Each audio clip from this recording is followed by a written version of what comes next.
नमस्कार दोस्तों, आप सभी का स्वागत है आपके अपने YouTube channel GK with Rakesh में। दोस्तों, आज हम लोग इस वीडियो में एक बहुत ही ज़्यादा महत्वपूर्ण टॉपिक के ऊपर डिस्कस करेंगे और टॉपिक है दोस्तों कोल विद्रोह।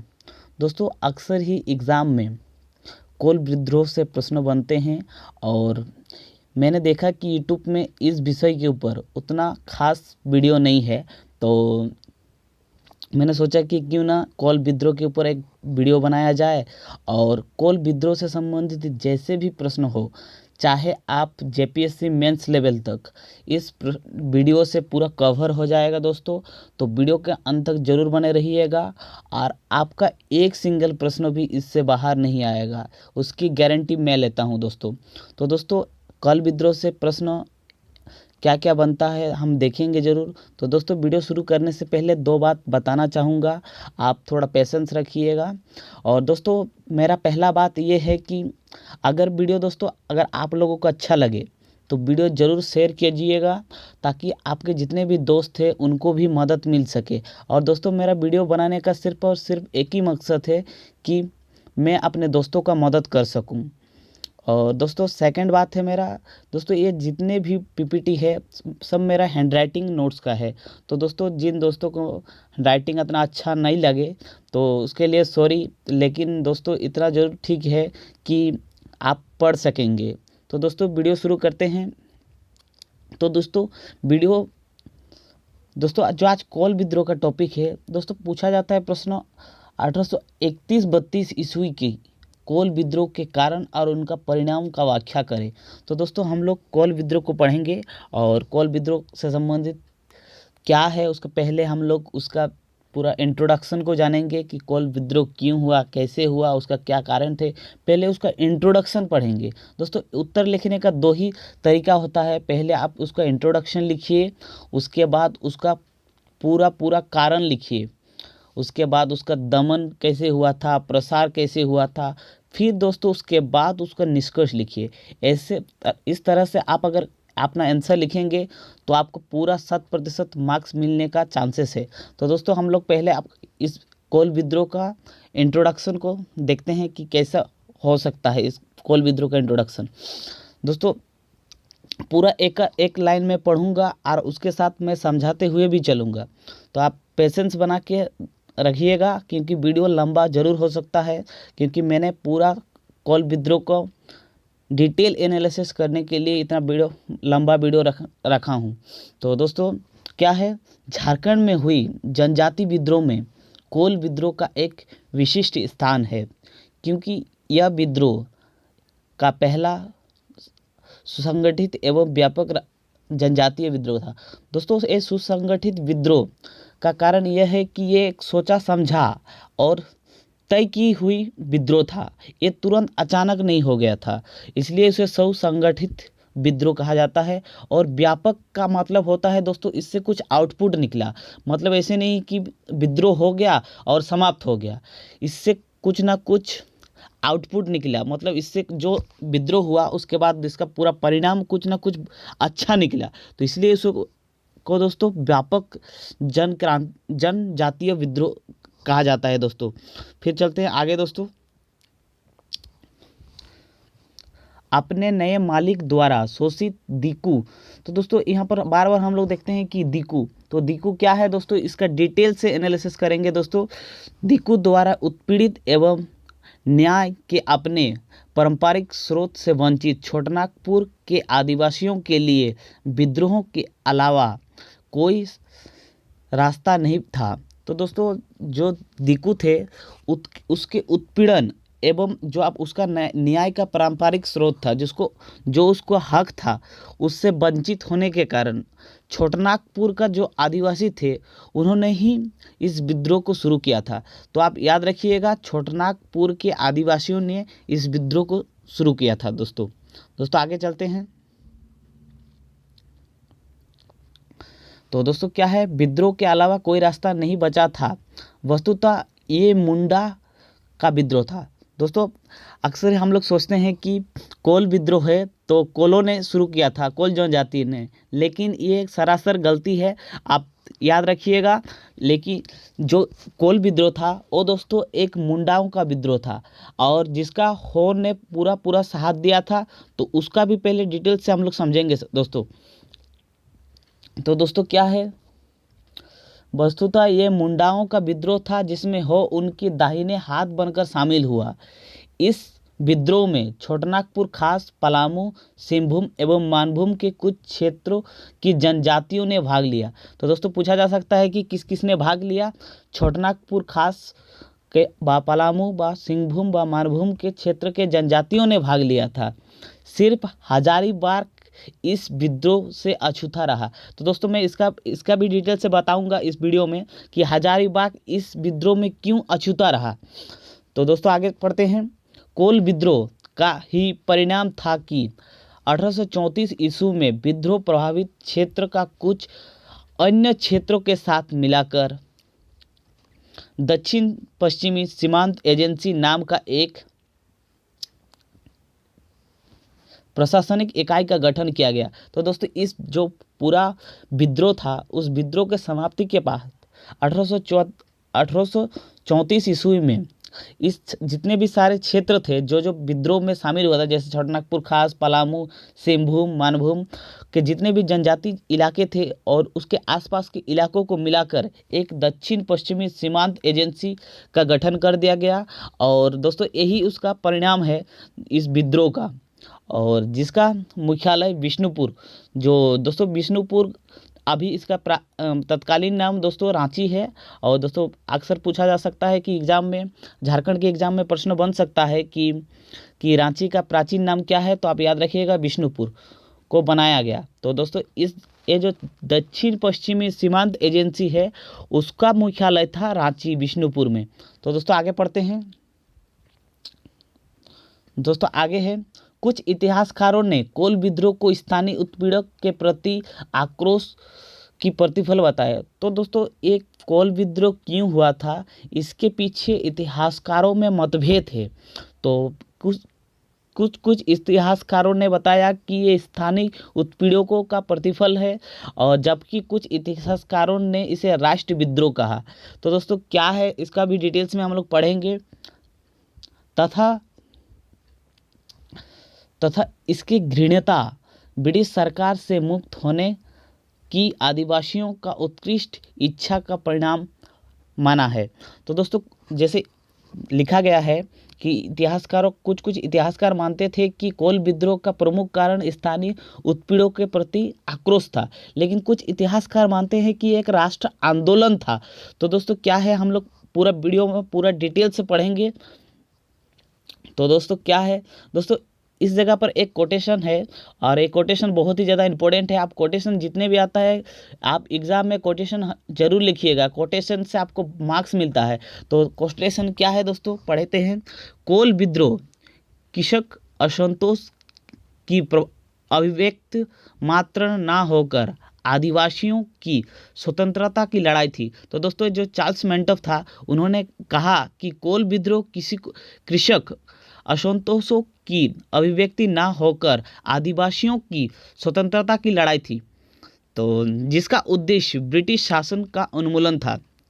तो दोस्तों ये चार्ल्स मैंटफ ने कहा था कि ये कृषकों का अंतोष ही नहीं था, उसका आदिवासियों का स्वतंत्रता की लड़ाई था, और जिसका प्रमुख उद्देश्य था ब्रिटिश शासन का उन्मूलन, मतलब उसको जड़ से समाप्त कर देना था। तो दोस्तों हम लोग देखेंगे कि आप देखेंगे कि कोल विद्रोह का क्या कारण था। दोस्तों आप पूरा ध्यान से देखिएगा, और कोल विद्रोह के जितने कारण है आप उसको जरूर नोट डाउन कीजिएगा। और दोस्तों अगर आप वीडियो अच्छा लग रहा है तो जरूर लाइक कीजिएगा, और अभी तक चैनल को सब्सक्राइब नहीं किया है तो कर लीजिएगा। और दोस्तों अगर आप इस वीडियो का नोट्स चाहिए तो आप कमेंट में ज़रूर बताइएगा। लेकिन दोस्तों अगर आपको वीडियो अच्छा लग रहा है तो आप ज़रूर शेयर करिएगा, तभी हम नोट्स देंगे, नहीं तो नहीं देंगे। तो दोस्तों मजाक था। तो कोल विद्रोह के निम्नलिखित कारण थे। तो दोस्तों बताना चाहूँगा कि कोल विद्रोह के क्या क्या कारण थे।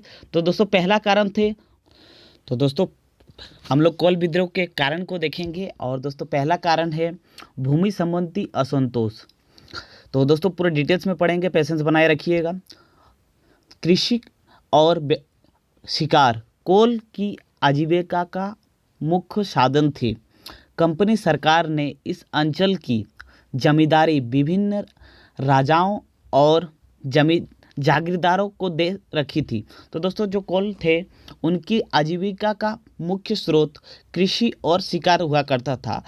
और दोस्तों जो कृषि हुआ करता था तो कृषि के लिए तो जाहिर सी बात है दोस्तों, आपको ज़मीन चाहिए, और जितने भी ज़मीन थे वो कंपनी सरकार ने उसका जो जागीरदारी मतलब उसको ज़मीन का राजा वो राजाओं को बना दिया था और जागीरदारों को दे रखी थी।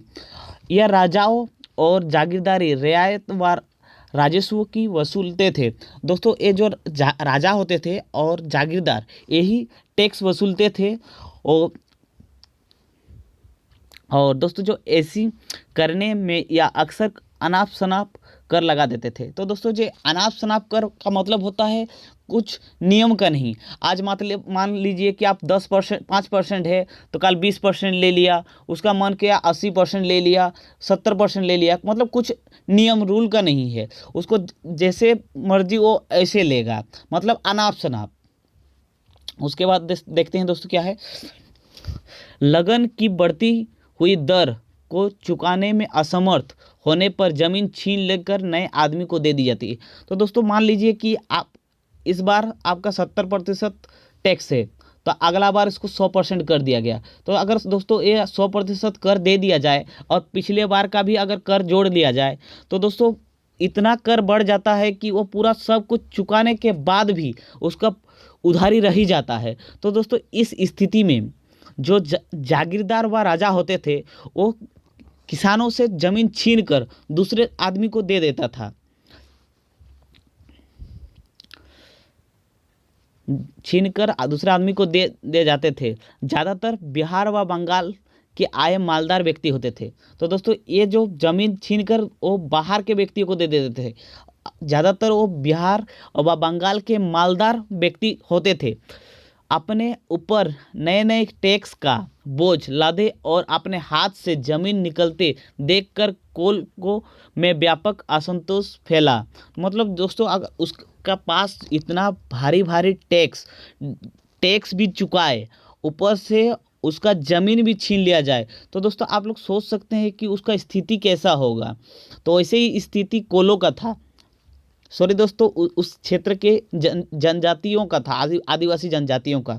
आप कोल के नहीं कह सकते कि कोल जाति का ही था, क्योंकि कोल जाति ही कोल विद्रोह नहीं किया था, वे विद्रोह पर उतारू आ गए। तो दोस्तों इस प्रकार में इतना असंतोष का माहौल फैल गया कि वो लोग विद्रोह पे उतारू हो गया था। इसके अलावे आदिवासियों को अपने खेती में अफीम की खेती करने के लिए बाध्य किया जाता था। तो दोस्तों जो अफीम होता था वो एक नशीली पदार्थ है, और दोस्तों मान के चलिए कि किसान को जोर ज़बरदस्ती अफीम की खेती करवाया जाता था। तो दोस्तों ये बहुत ही लोग के लिए बहुत ही दुखद बात थी कि पहले तो लोग को खेती करने के लिए खेती करता था, खेती करने के बाद इतना भारी भारी टैक्स चुकाना पड़ता था। अगर टैक्स नहीं चुका सका तो फिर ज़मीन भी छीन लिया जाता था, और फिर ऊपर से वो लोग के साथ उत्पीड़न भी होता था, और ऊपर से अगर उसको एकदम अनिवार्य है कि वो लोग को अफीम की खेती करना ही होता था। तो दोस्तों नेक्स्ट पॉइंट पे चलते हैं। दोस्तों नेक्स्ट पॉइंट क्या है हम लोग देखते हैं। दोस्तों नेक्स्ट पॉइंट है जमींदारों व जागीरदारों द्वारा उत्पीड़न व शोषण। दोस्तों पढ़ते हैं क्या है। छोटनागपुर के प्रत्येक गांव का मालिक कोई ना कोई जमींदार, जागीरदार व ठेकेदार होता था। दोस्तों जो जमींदार, जागीरदार और ठेकेदार थे उनको प्रत्येक गांव का हेड बना दिया था। कौन? ईस्ट इंडिया कंपनी उनको प्रत्येक गांव का हेड बना दिया था। और वो क्या करते थे, आप पढ़ते हैं आगे क्या है। तो जिसकी सहायता के लिए लठित होता था। दोस्तों ये लठित का मतलब होता था घोड़सवार व्यक्ति। दोस्तों हम लोग अक्सर देखते हैं फिल्मों में कि घोड़े पे बैठा हुआ रहता है और जो जमींदार होता है और पिटवाता है। तो वैसे ही है, जो लठित होता है वो घोड़सवार पे बैठा एक आदमी होता है और घोड़े पर बैठकर ही वो अपना लाठी मारता है। तो दोस्तों ये जो लठित होता है इसका रखने का एक ही कारण है कि और वो आदिवासी के विरुद्ध काम में लाए और आदिवासी को दंडित करे।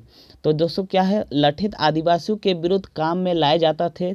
आदिवासी को बाध्य किया जाता था कि वह जमींदार की जमीन जोते और हर किस्म का गैरकानूनी टैक्स दे। तो दोस्तों आप समझ सकते हैं कि उसको दंडित किया जाता था कि अगर टैक्स नहीं पर पे करे, और टैक्स भी इतना भारी था और कुछ कानूनी नहीं था। 70% इस बार था तो अगला बार 100% भी हो सकता है, उसका मन किया तो 90% भी ले सकता है। मतलब कुछ कानूनी नहीं है, पूरा गैर कानूनी। तो उसके बाद देखते हैं क्या है दोस्तों, कोल विद्रोह के समय बंगाल सरकार के डिप्टी सेक्रेटरी रहे जे थेम्बस्पेन के शब्दों में। तो दोस्तों जो उस टाइम के जो बंगाल सरकार के डिप्टी सेक्रेटरी रहे थे, उन्होंने अपने शब्दों में कुछ बयां किया है। तो दोस्तों उसने क्या कहा है कोल विद्रोह के बारे में, वही इस कोटेशन के माध्यम से देखेंगे। यदि उन अत्याचारियों को घोड़े की ज़रूरत होता है, तो दोस्तों अत्याचारी मतलब होता है वो जमींदार व जागीरदार, उनको घोड़े की ज़रूरत होती तो कोल को उसके लिए पैसा देने पड़ता था। तो मतलब समझ लीजिए सर कि अगर उसको घोड़े की ज़रूरत होता था फिर भी वो कोल से ही वसूलते थे और कोल को ही पिटवाता था। यदि उन्हें पालकी की ज़रूरत होती थी तो उन्हें के लिए कोलों से पैसा देते थे। मतलब उन्हें अगर उसे पालकी की ज़रूरत होती तो भी पालकी कोल के पैसे से लेते थे, और पालकी को ढोने भी कोल को ही पड़ता था। मतलब समझ लीजिए कि वो घोड़े चाहिए फिर भी कोल से लेंगे पैसा, अगर पालकी चाहिए फिर भी कोल से लेंगे पैसा, और अगर पालकी को ढोएगा कभी कौन, फिर कोल ढोएगा। यदि उनके घर में किसी की मृत्यु हो तो भी पैसा, बच्चा पैदा हो तो भी पैसा, ऊपर अगर शादी या पूजा हो तो भी पैसा। उत्पीड़न का यह प्रक्रिया तब तक चलता रहा जब तक कि वो आदिवासी गांव छोड़कर भाग नहीं जाते। तो दोस्तों आप समझ लीजिए कि किस प्रकार से अत्याचार होता था। वो लोग अगर घोड़ा लेता फिर भी टैक्स वसूलता था, अगर वो लोग पालकी लेता फिर भी टैक्स वसूलता था वो लोग से, और पालकी को ढोता भी कौन, ये आदिवासी लोग। और अगर मान लीजिए कि किसी के घर में डेथ हो जाता है, मृत्यु हो जाता है, तो मृत्यु के लिए भी, अंतिम संस्कार के लिए भी पैसा पे करना होता है।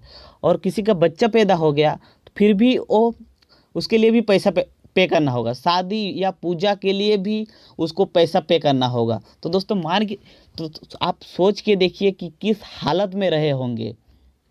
तो उसके बाद देखते हैं दोस्तों नेक्स्ट जो हम लोग का पॉइंट है। तो नेक्स्ट पॉइंट क्या है दोस्तों, ठेकेदारों, साहूकारों, व्यापारियों एवं अधीनस्थ कर्मचारी द्वारा शोषण। दोस्तों जो पढ़ते हैं क्या है, ठेकेदार, साहूकार, व्यापारियों एवं जागीरदारों का जब अंग्रेज प्रशासन ने जमकर इस्तेमाल किया। तो दोस्तों ये जो ठेकेदार, साहूकार व व्यापारी का एवं जागीरदार होते थे, उनका पूरा अंग्रेज इस्तेमाल किया करता था। इन सब को भोले भाले आदिवासियों के शोषण में कोई कसर बाकी ना रखा। दोस्तों जो ये आदिवासी थे उनके ऊपर कुछ भी मतलब प्रकार का उत्पीड़न बाकी नहीं रखा था। कौन, ये व्यापारी वर्ग, जागीरदार वर्ग और साहूकार वर्ग। ठेकेदार ने पेड़ के पेड़ काट लिए, तो मतलब पूरा के पूरा हड़प लिए कुछ भी चीज़। साहूकारियों ने काफ़ी ऊंचे दर पर ऋण दिया। मतलब साहूकार मान के चलिए इतना ऋण, इतना % ब्याज के दर से ऋण देते थे कि वो कभी भी चुका ही नहीं पाते थे। तो फिर देखते हैं क्या होता है। और व्यापारियों ने वस्तु का मनमाना दाम वसूला। आदिवासी क्षेत्र में ब्रिटिश शासन की स्थापना के लिए अधीनस्थ कर्मचारी भेजे गए। तो दोस्तों फिर देखें कि इस जगह का माहौल बहुत ही ज़्यादा ख़राब हो रहा है। तो फिर ईस्ट इंडिया कंपनी ने ब्रिटिश शासन स्थापन करने के लिए अधीनस्थ कर्मचारी भेजे। मतलब कुछ मान के चलिए कुछ वो लोग व्यक्ति भेजे कि वहाँ पर शासन, मतलब जो यहाँ का प्रॉब्लम है उसको कुछ हद तक कम करे। फिर देखते हैं क्या हुआ दोस्तों। अधीनस्थ कर्मचारी बिहार या बंगाल के थे, अर्थात गैर झारखंड। तो दोस्तों वो जितने भी अधीनस्थ कर्मचारी थे वो बिहार के थे या फिर बंगाल के थे, वो लोग झारखंड के कोई नहीं थे। आदिवासी इन्हें बाहरी आदमी समझते थे और इन्हीं बाहरी आदमियों ने भोले भाले आदिवासियों को इस कदर शोषण किया कि आदिवासी उन्हें दीकू कहकर पुकारने लगे। तो दोस्तों मैंने पहले ही बताया था कि दीकू क्या है। तो दीकू दोस्तों यही है जो बाहर से आया हुए गैर झारखंडी। तो दोस्तों आप दीकू का अर्थ समझ गए होंगे, अर्थात उन लोगों से था जो परेशान करता था। तो दोस्तों दीकू का मतलब ही होता था परेशान करने वाला बाहरी आदमी जो झारखंड के नहीं हो। वस्तुतः यही से दीकू अवधारणा की शुरुआत हुई है। तो दोस्तों पहले दीकू शब्द का प्रयोग नहीं किया जाता था और कोल विद्रोह से ही इसका अवधारणा शुरू हुई है। और दोस्तों देखते हैं नेक्स्ट पॉइंट क्या है। दोस्तों नेक्स्ट पॉइंट है अंग्रेज़ों की दखलंदाजी। दोस्तों अंग्रेज के आगमन के बाद से आदिवासियों के बंद जीवन में दखलंदाजी और बढ़ गई। दोस्तों जो अंग्रेज जब आए थे, क्योंकि पहले तो जमींदार साहूकार व व्यापारी वर्ग उसे उत्पीड़न देते थे, लेकिन जब से अंग्रेज आ गए थे तो उसके बाद उनके जीवन पे और दखलंदाजी बढ़ गया, जिससे आदिवासियों को बहुत कष्ट सहना पड़ा। स्थायी बंदोबस्त ने एक ही कलम से आदिवासियों का जीवन को बहुत कुछ बदल दिया। तो दोस्तों मैं स्थायी बंदोबस्त के बारे में उतना नहीं बताऊंगा, क्योंकि ये स्थायी बंदोबस्त अपने आप में एक बहुत ही बड़ा टॉपिक है। तो दोस्तों आप जानते ही होंगे, अगर इतिहास के स्टूडेंट रहे होंगे, तो स्थायी बंदोबस्त ने एक ही कलम में आदिवासियों के जीवन में बहुत कुछ बदल दिया। आदिवासी किसान नए व्यवस्था की बारीकों को समझ नहीं पाते थे। तो दोस्तों जो आदिवासी थे वो उतने तो एजुकेटेड नहीं थे, और जो तरह तरह के अंग्रेज जो व्यवस्था लाते थे वो उससे कुछ मतलब नहीं रखता था, मतलब कुछ जानते ही नहीं थे, और अंग्रेज इसी का फ़ायदा उठाते थे। क्या था नेक्स्ट बात, आत्मनिर्भरता का उसका छोटा सा संसार उजड़ गया। किसका संसार उजड़ गया? आदिवासियों का। किंतु ये दोस्तों ऊपर कर लेता हूँ, आत्मनिर्भरता का छोटा सा संसार उजड़ गया, किंतु वे यह समझ ना सके कि अंग्रेज आखिर कहाँ से टपक पड़ा और उनकी सत्ता का आधार क्या है। मतलब वो अंग्रेज क्यों आए और उसे आने का क्या ज़रूरत था, और वो आए ही क्यों। छोटनागपुर में 1824 ईस्वी में आबकारी कर लगाया गया। तो दोस्तों ये आबकारी कर बहुत ही ज़्यादा इम्पोर्टेंट है, आप ध्यान रखिएगा, क्योंकि इससे भी प्रश्न आपका सिंगल जो ऑब्जेक्टिव एग्जाम में प्रश्न बन सकता है कि आबकारी जो कर था वो कब लगाया गया था। तो वो लगाया गया था 1824 में। तो दोस्तों क्या है पढ़ते हैं। इसके तहत हड़िया, दोस्तों जो आबकारी कर था उसके तहत जो हड़िया होता है, तो हड़िया मतलब दोस्तों जो चावल से बने वाली शराब, जो आदिवासी पेय पदार्थ है, तो चावल से बनने वाली शराब पर कर लगाया गया, जिससे आदिवासियों ने सख्त नाराज़गी फैली। तो दोस्तों वो आबकारी जो कर लगाया गया कंपनी सरकार के द्वारा, उससे पूरा जितने भी आदिवासी थे उन्होंने बहुत ही सख्त नाराज़गी फैल ली। और क्योंकि ये अति प्राचीन काल से ही बिना कोई कर चुकाए हड़िया का सेवन करते रहे हैं। तो दोस्तों मान के चलिए आप किसी का कुछ टैक्स पे नहीं किए हैं, और मान लीजिए आप जैसे ऑक्सीजन लेते हैं, और अगर आपको अचानक बोल दिया जाए कि आपको ऑक्सीजन के लिए भी टैक्स पे करना हो, तो आपके ऊपर क्या बीतेगी। वही हालत उस समय में आदिवासियों का रहा होगा कि वो लोग को हड़िया का सेवन कर रहे थे, साथ ही साथ हड़िया उनके लिए महज एक पेय पदार्थ नहीं था।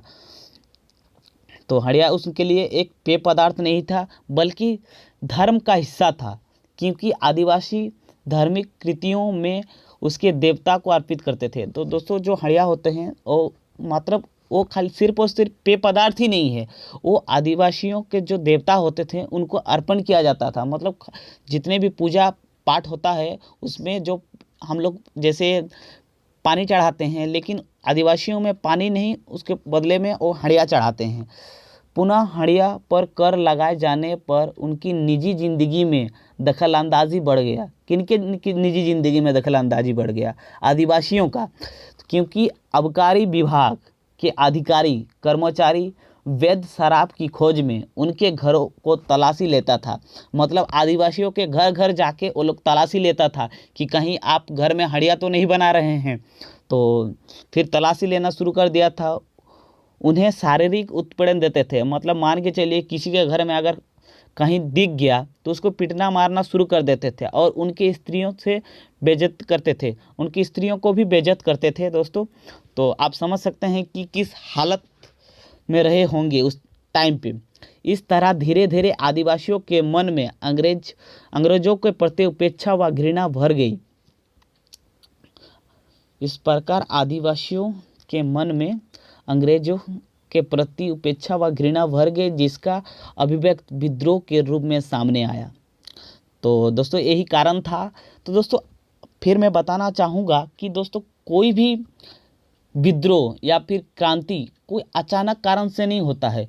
वो जितना भी लाखों पुराना कारण हो, लेकिन कुछ न कुछ मतलब उसका तत्कालीन कारण होना बहुत ही ज़रूरी है, क्योंकि तत्कालीन कारण नहीं होने से कैसे स्टार्ट होगा। तो दोस्तों इस कोल विद्रोह का भी कुछ ना कुछ तत्कालीन कारण था। तो दोस्तों क्या है तत्कालीन कारण जानते हैं। तो दोस्तों ये भी एक पॉइंट है, आप नोट डाउन कीजिएगा। 5 नंबर पॉइंट है तत्कालीन कारण। तो दोस्तों क्या है तत्कालीन कारण में? गैर आदिवासी द्वारा आदिवासियों की जमीन के अलावा उनकी स्त्रियों को छीन लेना। तो दोस्तों ये पॉइंट ही है, यहाँ से स्टार्ट होगा। तो क्या है दोस्तों, इस तरह छोटनागपुर में जन विद्रोह के लिए आवश्यक सभी तत्व जमा हो गई थी। मतलब क्रांति के लिए रेडी हो गया था, लेकिन वो लोग को कारण नहीं मिल रहा था कि किस कारण से हम लोग स्टार्ट करें। तो क्योंकि उसको तत्कालीन कारण कुछ तो भाई चाहिए।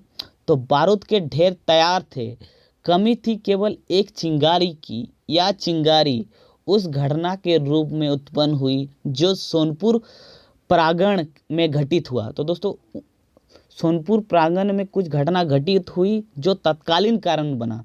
तो क्या है कारण? वहाँ सिंगराय नामक एक मनकी, दोस्तों ये सिंगराय किसी का नाम था और वे सोनपुर प्रांगण में थे। तो दोस्तों जो सिंगराय थे उनके 12 गांव हुआ करते थे। इरेज कर लेता हूँ। दोस्तों जो सिंगराय थे, सिंगराय मानकी के 12 गांव हुआ करते थे।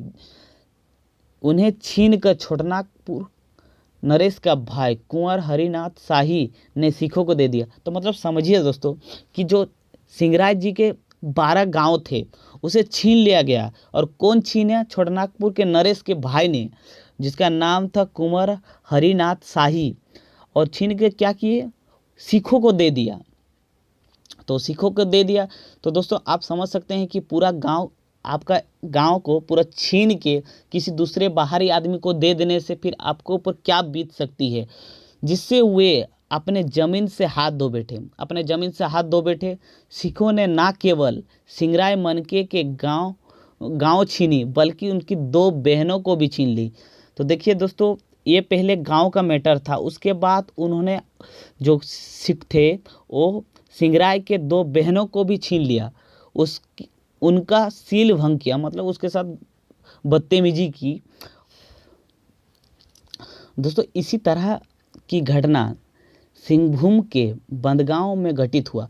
जैसे सिंगराय मनके के गांव में घटित हुआ था, जैसे जो छोटनागपुर के नरेश के भाई थे कुंवर हरिनाथ शाही ने जितने भी गांव थे 12 गांव वो सिखों को दे दिया था।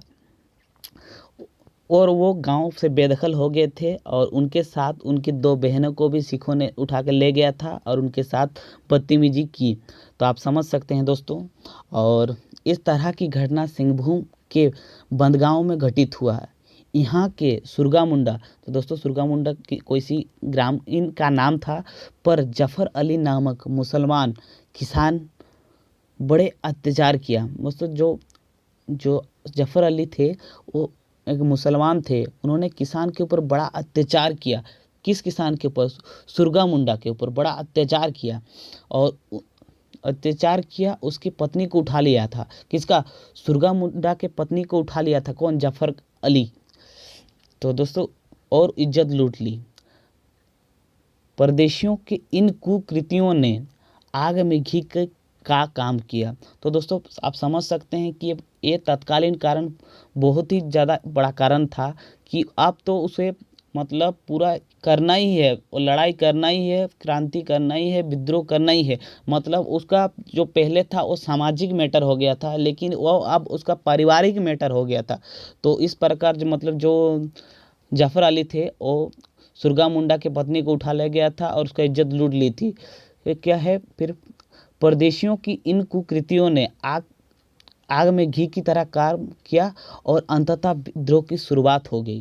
तो दोस्तों, मैं आशा करता हूँ कि इतना दूर समझाने में सफल रहा हूँ, और अगर आपको नहीं समझ में आया तो वीडियो एक बार पहले से देख लीजिएगा। तो दोस्तों, नेक्स्ट हम लोग का जो टॉपिक है, विद्रोह का आरंभ, प्रसार एवं दमन। तो दोस्तों, वीडियो बहुत ही ज़्यादा लंबा हो जाएगा। मैं नेक्स्ट पार्ट में, जो उसका सेकेंड पार्ट होगा कोल विद्रोह का, उसमें विद्रोह का आरंभ, प्रसार व दमन। दोस्तों, अगर आप दोनों वीडियो देख लेंगे तो एक सिंगल प्रश्न भी इससे बाहर नहीं आएगा। और अगर आपको दोस्तों इस पूरा वीडियो का नोट्स चाहिए तो मैं उसका नोट्स भी प्रोवाइड करा दूंगा। आप दोनों वीडियो देख लीजिएगा। पहले एक बार ना समझे तो 2 बार देख लीजिएगा, और ज़्यादा से ज़्यादा शेयर कीजिएगा दोस्तों। तो दोस्तों, मिलते हैं नेक्स्ट पार्ट में। तब तक के लिए जय हिंद।